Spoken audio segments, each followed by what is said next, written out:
The views expressed on this program are not necessarily those of CNS Channel 6.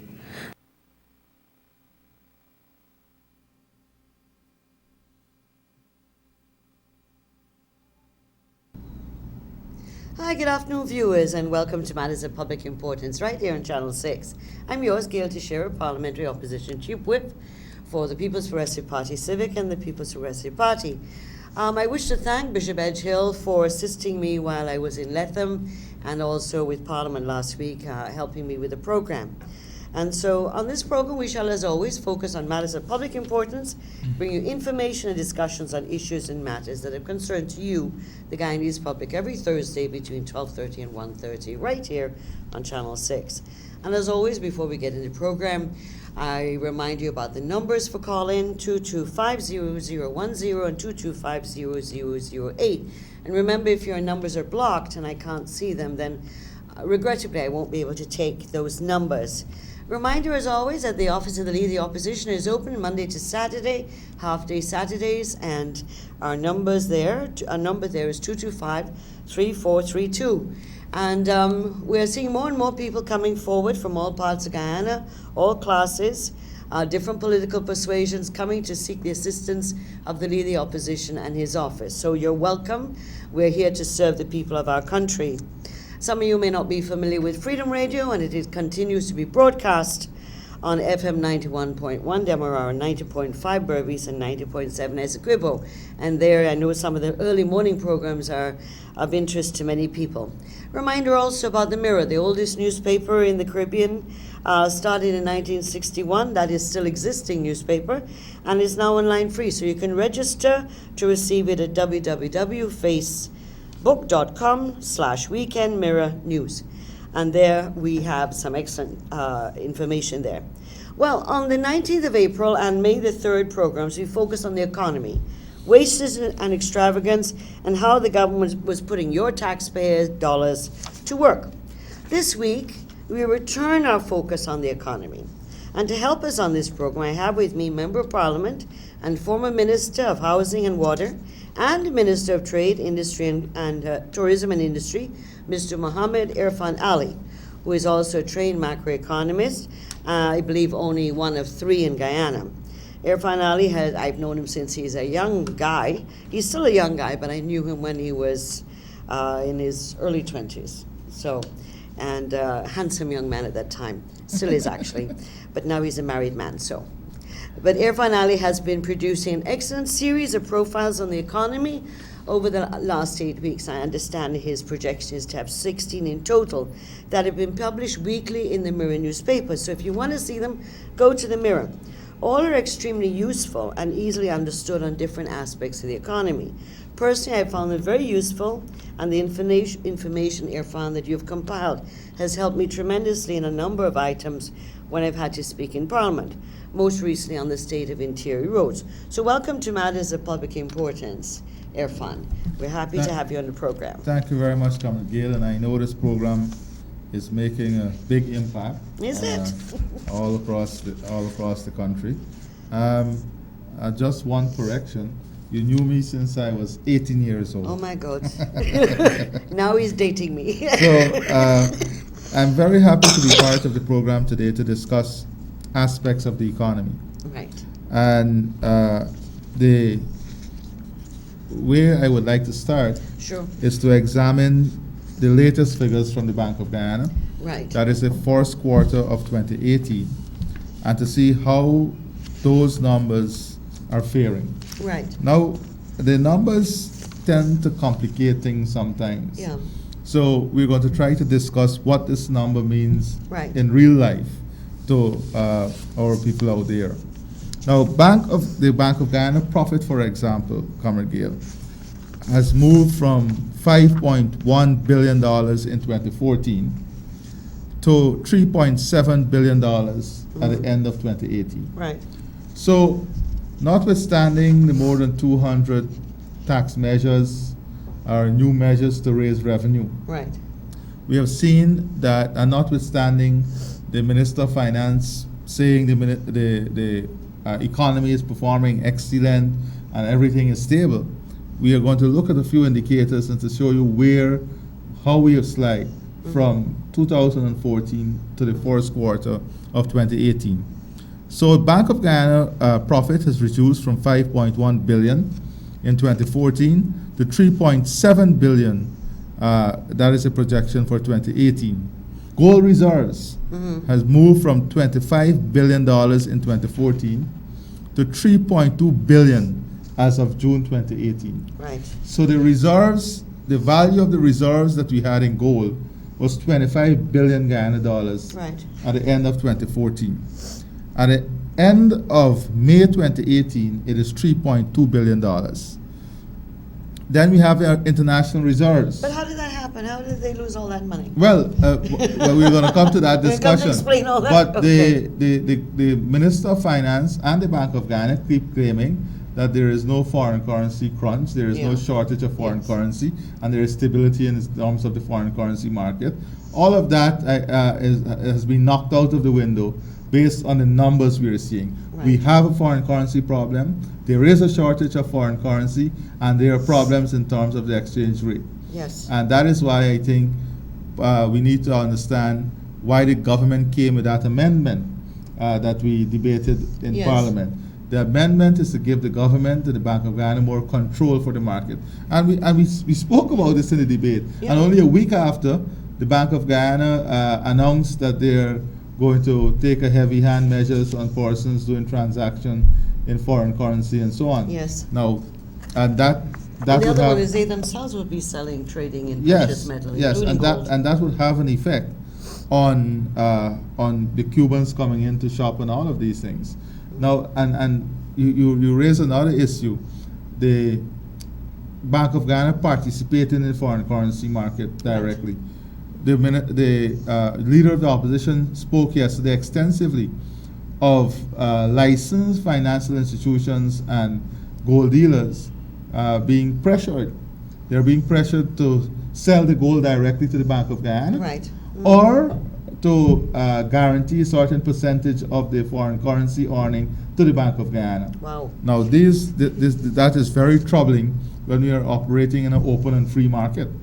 Now, the international reserves, as I said, has moved from 652 million US dollars in 2014 to 485 million US dollars. Could you go that again? From 652 million US dollars in 2014 Right. to 485 million US dollars as of May 2018. So not only is the gold reserves dwindling, Right. we are seeing now a dwindling away of the international reserves. Right. And why is it that we're seeing this reduction in international reserves? We'll get into details in relation to this. But what is happening there, Comrade Gail, is that the government has been spending more than it's earning, Right. has been living above its means. I think Dr. Jagan used to say, you live in a Cadillac lifestyle in a donkey cart economy. Yes, Now exactly. the problem here is that there's a lot of waste in the system, and the government continues to outspend revenue, so the government has to keep up with its spending, and the spending is not on a capital investment program. So it's not as if they're spending to grow the economy, Right. or spending to expand the economy, or spending to improve the infrastructure landscape in the country. We're going to go to that, and I'll show you that the highest increase in spending is on recurrent expenditure. It's on employment. It's on things that does not add to the growth of the economy and Right. expansion of the economy, the creation of job and the creation of opportunities for Right. all the people of this country. So, as a result of not earning enough to meet your spending, they are now tapping into the international reserves. Right. Now, there's something important that we have to understand. The international reserves allow us certain coverage, so that the international standard is that a country must have 3 months Right. of import cover. Right. That is, in case of any disaster, in case of any major difficulties, you have enough reserves to cover you for 3 months.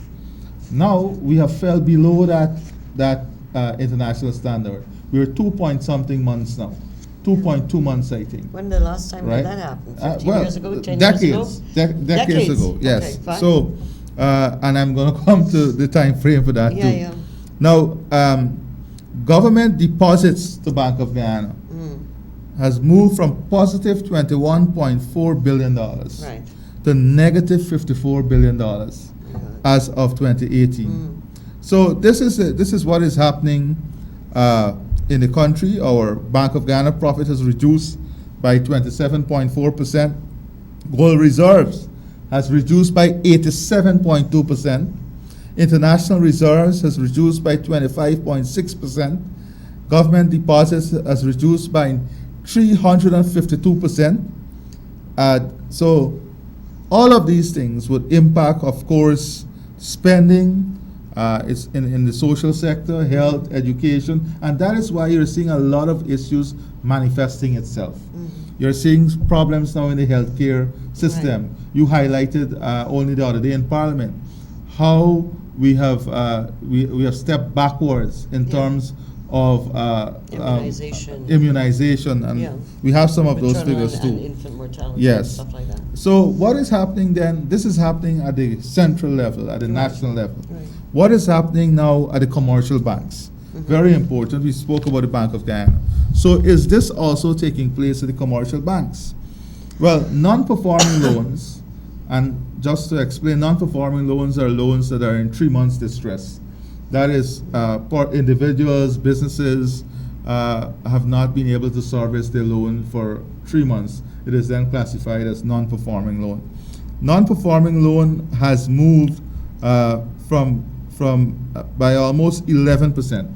In 2015, the total non-performing loan, percentage of non-performing loan to total loan increased by 10.1%. In 2016, it increased by a further 11.5%. And in 2017, it increased by 11%. For 2018, it is even going higher. Now, the prime lending rates for commercial bank, and sometimes we forget that at one time in this country, housing loan was 30+%. Yeah, Right? 92 when we got Industrial in. loan was close to 40%. Yeah. Commercial loan was in the mid 30%. The PPP civic government worked assiduously and brought down all of that. The low income loan was just about 4.6%. Right. What has happened? We are seeing now that prime lending rate by commercial banks at almost 13% at the end of 2017. So what does this mean in monetary term?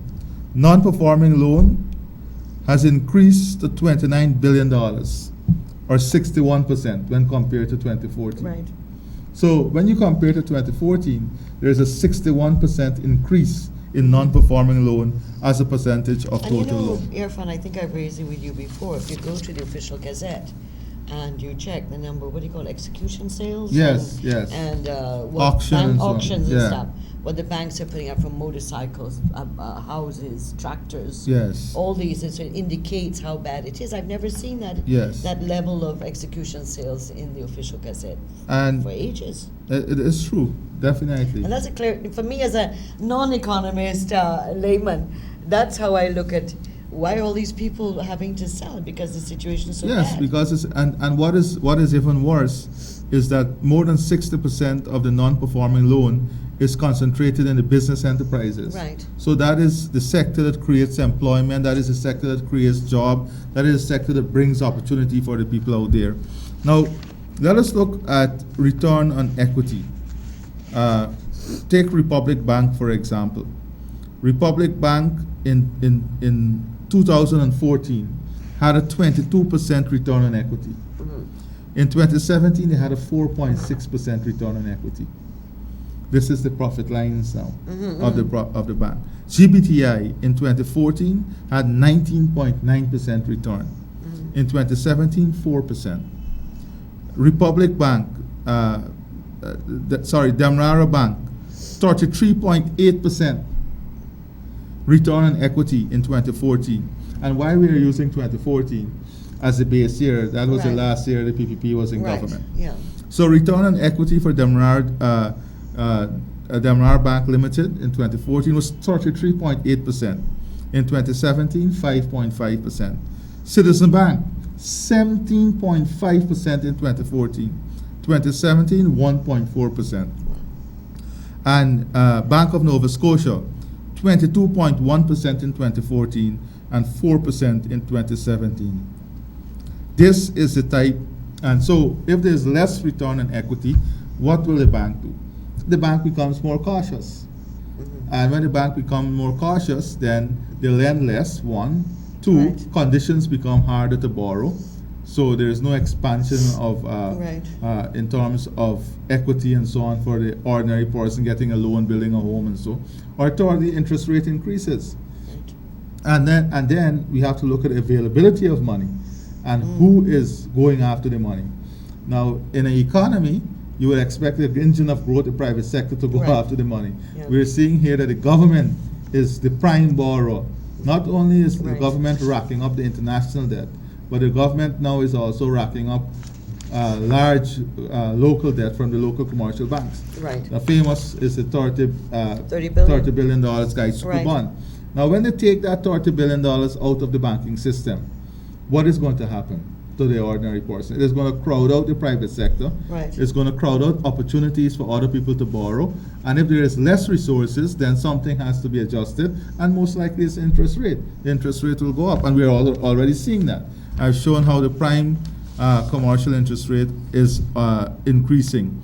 So that is from the banking perspective, where we One are in of your profiles, 2018. you said since the government came into office, credit to central government increased by more than 81%. Yes. And while private sector got a mere 2.5%. Yes. So these are graphic data that shows the disparity between the government and the private sector. And these are not and data- the government outmaneuvering. Would Exactly. you call it outcrowding? Is that what you Crowding out. Outcrowding out.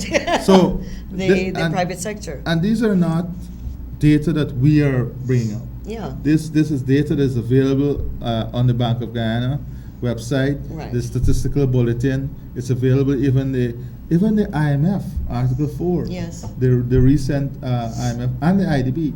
Right. Both would have been warning us about where we are heading and some of the consequences.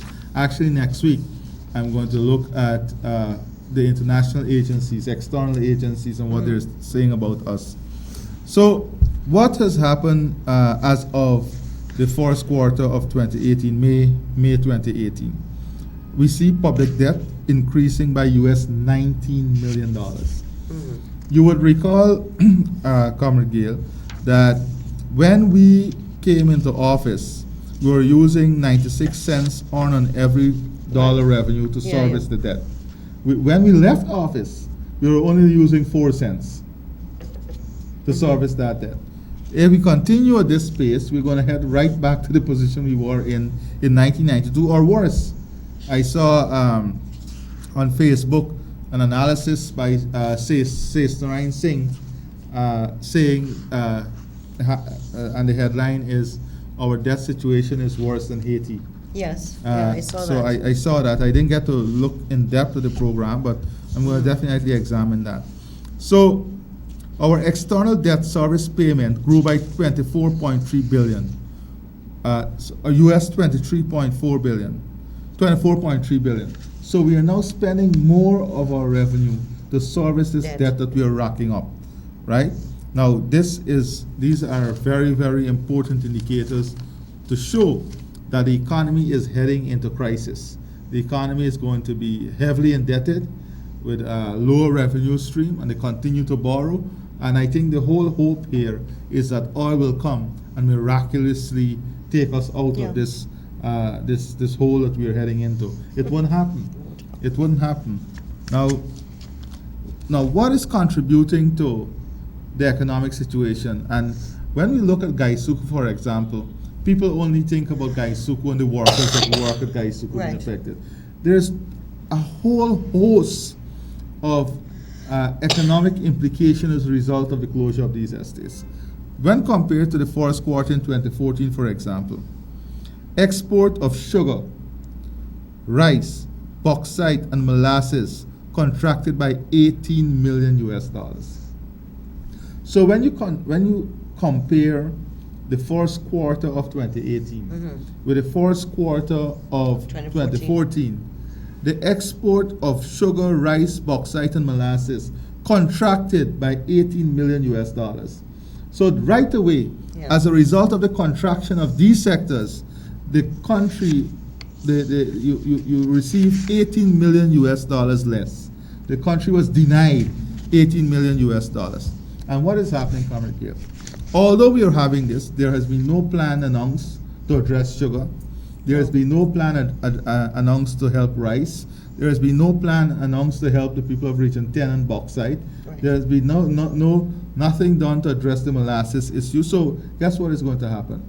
We have now the rice farmers facing higher input costs because fuel price has gone up, right, and fertilizer price will go up following the fuel prices. Right.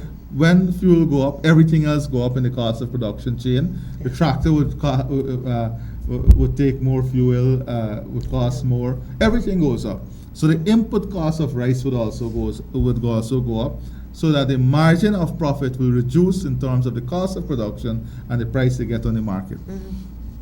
Our net foreign assets of the entire banking system contracted by 43 million US dollars. Right. So the banks hold foreign assets. So you have a contraction of 43 million US dollars. So the loss in foreign exchange of $18 million during the first quarter, right, when compared to 2014, is equivalent to 95% of total new debt that was added in 2018. What this means?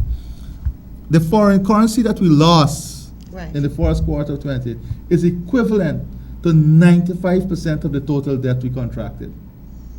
So what I was telling you is that even the revenue from these sector that you're losing, right, would have serviced 95%. If you were getting it, you didn't need to borrow 95% of what you borrowed, because it is 95% of the total debt you contracted. So as a result of so there's a direct linkage. As a result of the non-performance of this sector, you had to contract 95% of the debt that you contract. So this is the cost of closing sugar that we have not calculated or we don't take into consideration.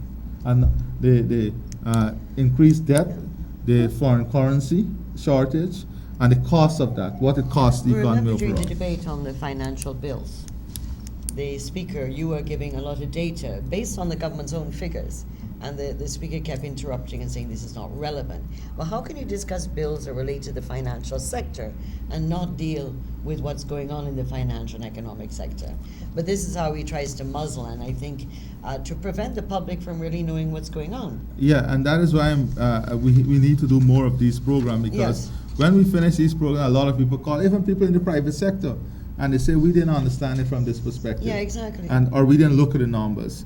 But I normally give this example of how demand affect every single thing in the economy. So I said, imagine, and I hope you have time to go to that. Imagine in consumption, right, people are buying less. There is less import. Yes. So I take the example of potatoes. Imagine the man who's importing potato is now importing 5 containers less, right, than he did in 2014. Yeah. What that means, you have 5 containers less of revenue from taxes. You have less need for driver because there is 5 containers less to haul around from the wharf. Loaders. You have less 5 containers less need of laborers. Yeah. You have, now what that means is that you will have less retailers, less vendors on the market, right, because there is 5 containers less to sell. So, and then price will go up or price will stabilize, but there will be no benefit to the consumer. Right. So from potato alone, right, you have a line of repercussions in the economy, and it is happening. We went to I think it was Essequibo, and one gentleman made a point.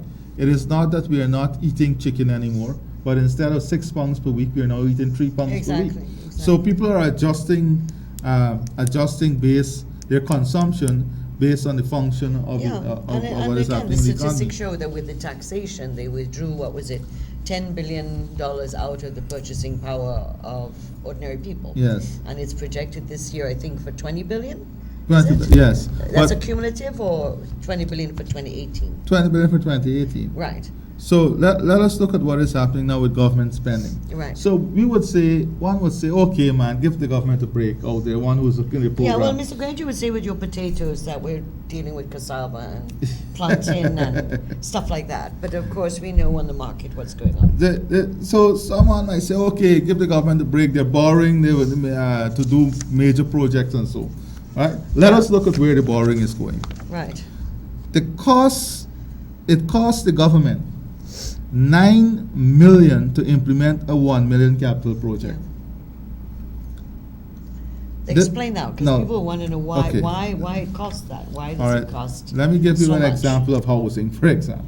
Yeah. At the PAC, we were told that the government spent in its capital program, the housing program, $680+ million.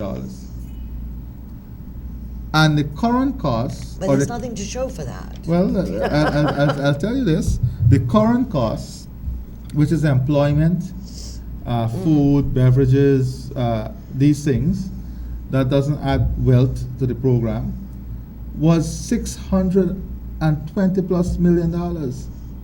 So to implement a $680 million program, it costs you 80% of that program to implement it. So take, for example, a business. A business is going to invest $10 million, but it costs in the business $8 million in employment costs to invest in $10 million. In 2 weeks, that business will shut down. Madness, it's madness. So it's the same thing with the economy. What is happening here is that it is costing almost 8 times in current expenditure to implement a $1 million program. That's absolutely Right? madness. So the current expenditure is rocking up. They're rocking up the current expenditure, and that is the point you made. Compare from 2014 to now, the cost of implementation has grown by close to 70%. Yeah. Right? Now you made this point, and that is why when persons have to understand how important the questioning period is in the budget. Yeah.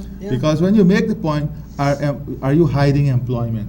Are you spending politically and using this money in a political manner, and have people paying out this money somewhere that we don't know? Yeah. Is there a leakage in the stream? Yeah. Is the pipeline burst anywhere? Right. Is there any joint that is not connecting? Well, like the People's And- Militia.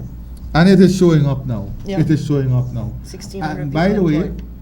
the IMF has warned about this. Yes, I saw That that. the current expenditure is going out of whack.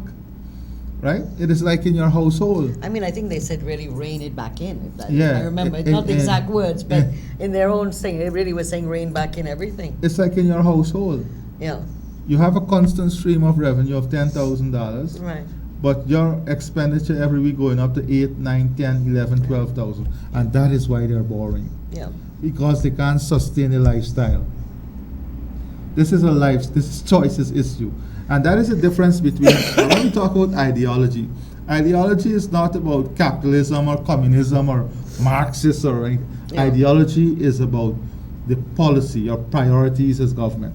And you have to compare what was the priority of the PPP and what is the priority of this government. The priority of the PPP was a poor approach to growth and development that saw tremendous investment in social development, advancement of people's livelihood and living conditions, while at the same time expanding economic opportunity and growth opportunity, and having the private sector playing a critical role in taking the growth of the country forward. What we have now?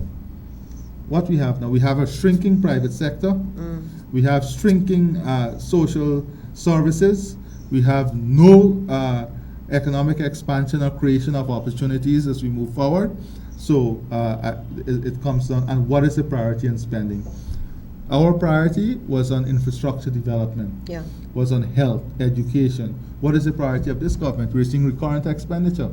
The priority is government employment, is dietary increasing Yeah, and a lot of tremendously, expenditure on office furniture and Exactly. making everything nice and pretty, but the Exactly. issue is that nothing's moving. Now, I don't know if our And I just viewers- want to cut you on the state of interior roads. Was an interesting debate just from the point of view what the government didn't say. Yeah. Because remember when the reports started coming out, Yeah. when the National Two Showers Council, Regional Two Showers Council said to Alicock, we're glad to have you here and stuff like that, but how are we going to get out to the Two Showers Conference? The road is so bad. And Alicock says, the Vice President says to them, well, let's see what kind of caliber of men you're made of.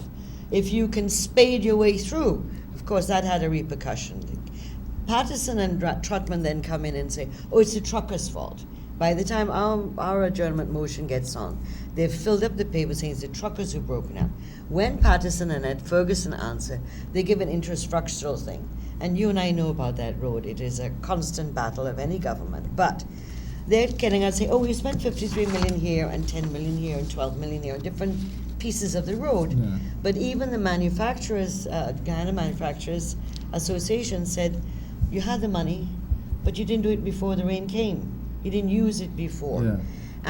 But this debate on their side was devoid of any recognition that through that road, which is, I call it the artery of Guyana, to our heartland, gold, diamonds, timber, it supports the trade Tourism. between Brazil and Yeah. ourselves, and also tourism. Yeah. The debate by the two ministers, Annette Ferguson and Patterson, totally devoid of that. Totally devoid. What? And it was sad they'd have no comprehension of how these things are interrelated Definitely. and integrated into the economy. I believe strongly in the potential of the tourism sector to Sure. congregate. I know. Well, you were a And- minister of the tourism sector. It is sad that the condition of the road has a direct impact Absolutely. on this tourism Absolutely. sector. Yeah. And I heard nothing from the tourism sector, tourism No, minister. no. It's like if he is totally unconcerned. There is no concern. There is no. When we were in government, I remember us going to Letem on an outreach. Yeah.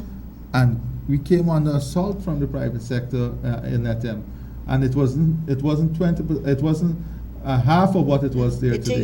It was taking 2 days to go from Kurupakari Yes. to Lethem. And I remember that the Along government that then section. launched a high-level team that was led by the Prime Minister himself Yeah. to correct that and to take measures to improve the condition there. But we know this before. I mean, historically, we knew the time it took from Georgetown to the airport when we came into government. yeah. The time, and look at what is happening now in the maintenance of the main roads on the coast. On the coast, Everything is deteriorating right? badly. So someone asked me the other day, the whole hype with cleaning up the place and cutting up the grass. I said, when you come in and you see and you have resources, you use the resources, but after that you have to understand you'll have to sustain it. Yeah, exactly. And the sustaining is where the problem will come. So that even in the economy, when you're dealing with sugar and bauxite, it's also what's going on with forestry and rice and Yes. what's going on with the other industries, with all the taxes on the miners and the mining companies, the difficulty of road, the cost of fuel, all that you've described for rice and sugar impact on Oh, definitely. those agencies. And you have written and others have written about this and spoken about this, that 2016, 2017 economy was bolstered and really held up by the gold sector Well, matter of fact, and the two big companies we brought in. look for example at what is taking place in terms of the performance of the key sectors, right? When compared to 2014. Yeah. Now, let us look at how these sectors would have contracted from 2014 to now. And by the way, these figures are adjusted for inflation. Right. So you can't say you have to go and make the adjustment for inflation. Sugar has contracted by 16.6 billion Guyana dollars.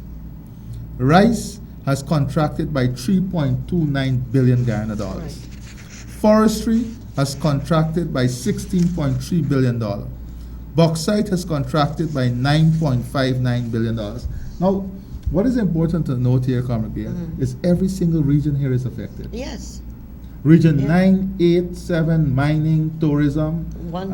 and so and one with the road condition, increased prices of food and goods and services. Yeah. All of that is taking place here. Rice, Region 2, 3, 5, 6. Sugar, same thing. Bauxite, Region 10. Yeah. Right? So this is not. And also what- forestry, some of the timber. Forest, Region 10 as exactly. well. What is taking place in the economy is not affecting one segment of the population. No. It is affecting all of us as Guyanese. And when you talk to people out there, you're hearing from them that it is their lives is not getting better and it's getting tougher and harder. So the total contraction, Comrade Gail, from sugar, rice, forestry, and bauxite alone is 46.11 billion Guyana dollars when compared to 2014. What that means is that when compared to 2014 and now, in these four sectors alone, we had $46.11 billion less to spend. We had, so what is affected? Something has to be affected. It is the delivery of government services. And then what the government does when you have such great shortfall on the productive sector, they adjust taxes to make up for it. You Right. see what happened in Barbados? No, tell me. When the government adjusted taxes because of what was happening in the economy, it collapsed the entire economy. Right. It collapsed the entire economy. And then one bad statement by government can have tremendous effect. The new Prime Minister said that we will defer the payment of our loans.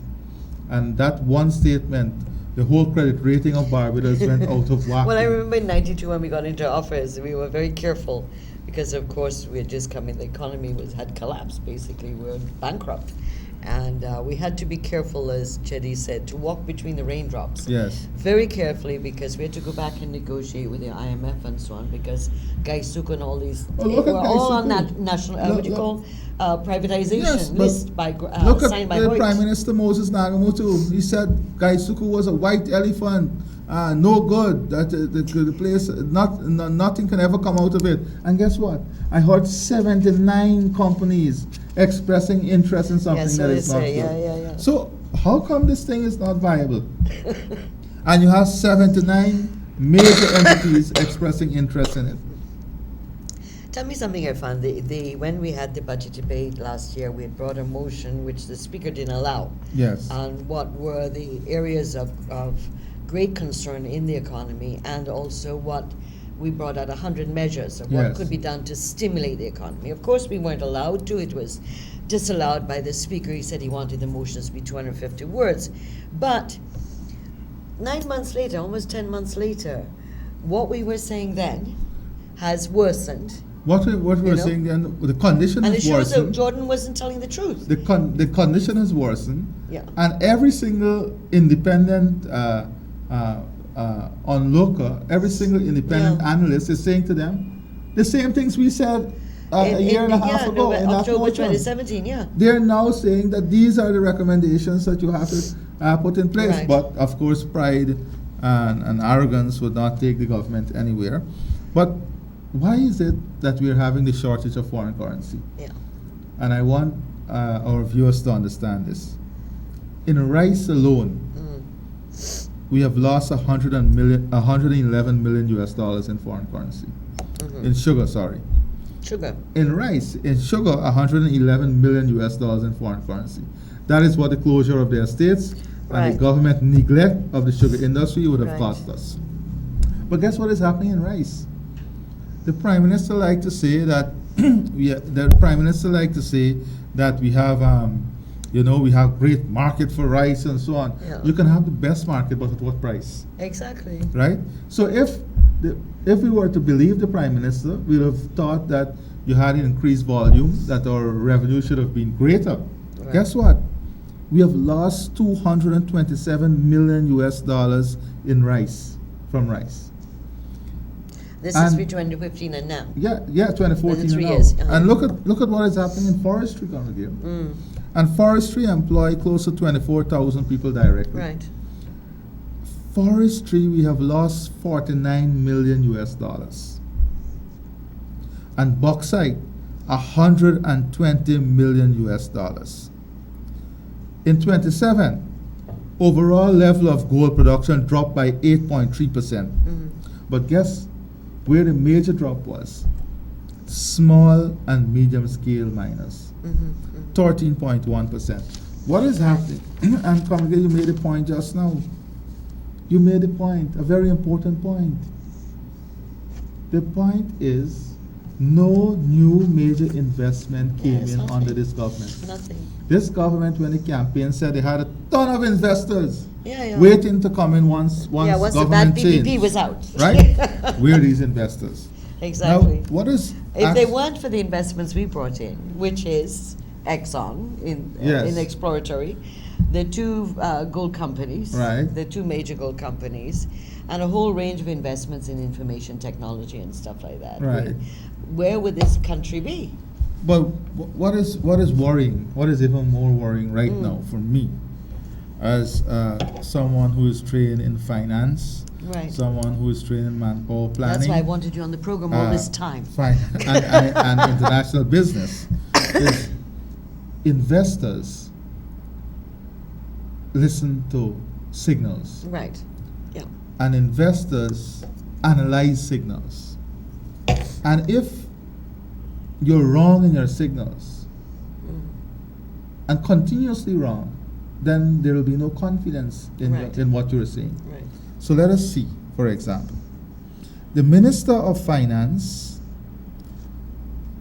projected that the economy would have achieved a growth rate of 3.8%. Right. Remember that? Yep. In 2017. Yeah. After adjusting it 4 times, Yeah. the economy achieved only 2.1%. Exactly. The Minister of Finance projected that net foreign asset would increase by 20 million US dollars in 2017. Guess what? Net foreign asset decreased by $13.2 million. He projected an increase of 20 million US dollars. It decreased by 13.2 million US dollars. He projected that mining and quarrying will grow by 0.7%. Guess what? Mining and quarrying contracted by 8.8%. He projected that there will be a balance of payment surplus Right. of US $19.9 million. Guess what? He made a 492% mistake because there was a deficit of 69.5 million US dollars. Imagine you go to school and you make a 495%, or you're running a business and you make a 69.5 Isn't it they're really million dollars rigging the mistake. figures, or this is such level of incompetence? There is 2 things, and that is know, why they're they're trying to hustling. rig the figures. They're trying to hustle with an all-year budget. Yeah. Because the end-of-year figures would have highlighted this at the Right. budget time. Yes. That is one, and we fought that. Yeah, We yeah. said that the figures you're giving us does not reflect Yeah, we the said they end-of-year were inaccurate balances. and unrealistic. The Exactly. projections were unrealistic. Exactly. You know. So then the Minister of Finance projected that the current account deficit would be 45 million.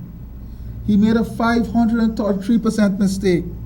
Instead, the deficit is 287.4 million US dollars. The Minister of Finance said he will add 93.2 million US dollars to net foreign assets. Guess what? He withdrew 12.1 million US dollars, a 113% mistake. He said that the gold reserve at BOG would cover the gross reserve, at Bank of Guyana Right. would cover 3.4 months. Remember I said international standard is 3? Right. Yeah. So imagine the excitement you created budget time. Guess what? As of April 2018, the cover is only 2.75%. He said that the only thing that the Minister of Finance was right on, he said they will collect $162.5 billion in taxes. Guess what? He collected $8.7 billion more. It took $8.7 billion out of So people's this sounds nice, right? Exactly. Out of ordinary It sounds people's nice. pockets. You collect $8.7 billion more in taxes. But what has happened to disposable income? Right. How is it affecting purchasing power? How is it affecting consumption? And all of these factors also affect the functioning of the economy. And you know what, one of the things that Mr. Jagdeo talks about too is that even we had difficult times reconstructing this economy, so we only have a few minutes more, but what we brought in was social safety net programs. Cash, the cash grant for children, $10,000, the uniform allowances, I think we should do an entire program on that. Yeah, in the interior areas, they complained. I don't know if it came up in the NTC about, for 3 years they've been robbed of the uniform allowances and stuff like this for the school children. So a range of things that, yes, there are times when the economy gives you trouble and global and internal and other things that you have to balance, and you try to cushion the impact, as we did with the price of fuel. Yeah. Right from 2008 with the global and financial economic crisis, right until we left government. They have gone and reduced the price of fuel by $4. Whereas the price of fuel on the world market has dropped, right. And they're not doing a commensurate change here. So anyway, as you said, these are things we need to talk about. What the government has not done, which is easy to do, to try to rectify a situation. I just wanted to remember two things. Yes. One is that we, the PPP Civic, when we were in government, we rode off the worst financial crisis. Exactly. And we rode it off with a flood on our back. Yeah. Yeah. The major flood on our back. 2005 and right? 6. And we grew. Yeah. We grew for 10 consecutive years. Yes. Right? We grew. That's the first thing we have to. And remember, when this government came to office, fuel prices was at its lowest. They had a windfall for almost 2 years. Yeah. Over 20 million US dollars, or close to 20 billion Ghana dollars, sorry, I think. I don't have the right figure. I think it's approximately 20 billion Ghana in savings from fuel. Where has that money gone? Yeah. When we were in government, we were battling 1 minute to fuel close, at yes. more than 120 US dollars per barrel. They came in with fuel just about 30 plus dollars per barrel. So I know we don't have time, but there's so much more we can talk about. I think you will have to invite me some more conferences. No, I have been wanting to invite you, and I won't Yes, expose you on the program. I must apologize But to you that, yes. this is why I want Irfan Ali on the program, because I believe that, remember, we have quoted from time to time that it's the economy stupid. That is a quote from, I believe, Mr. President Clinton at one point, that it's the economy stupid that's really what we have to deal with. And so now that we've got Irfan on the program, and now I think we've given you a taste of the kind of serious issues we're dealing with. And there are many aspects we have to deal with the economy, including the people's aspect, the impact on people's lives, and what choices are people making, and how difficult things are happening, the level of poverty increasing, and so on. These are things that we have to now deal with. So I would love to have Irfan back on, and if possible next week, if he's available, so we can keep this trend of thought going, so people understand better why are they feeling it's so difficult? Why are they having such a hard time? Why is the dollar not stretching? And of course the other things we haven't talked about, all the VAT on electricity, water, So, and the social and political consequences. So we need to, and they're wondering why crime is the way it is, and why robberies and armed robberies are the way they are. These people are hard ears, and they don't want to hear anything. They have been caught up in their own cocoon. They believe the propaganda, their own propaganda, that everything's fine. Blame everybody else, most of all the opposition, the PPP, and the people will sit there and suck it up, as they say. Anyway, Irfan, thanks a million, and love to have you back on, if next week, better yet, so we can keep this trend going. And as usual, I usually close by telling you, have a great weekend, don't drink and drive. We're going to see each other next Thursday, 12:30, 1:30, and I usually end with, struggle we shall, and silent we shall not be. Silence is the greatest enemy to democracy. Silence makes those in power think they can get away with anything. Silence have those who want more control and less democracy, those who want to move this country to a police state. And at the next elections, the people will make their votes count again.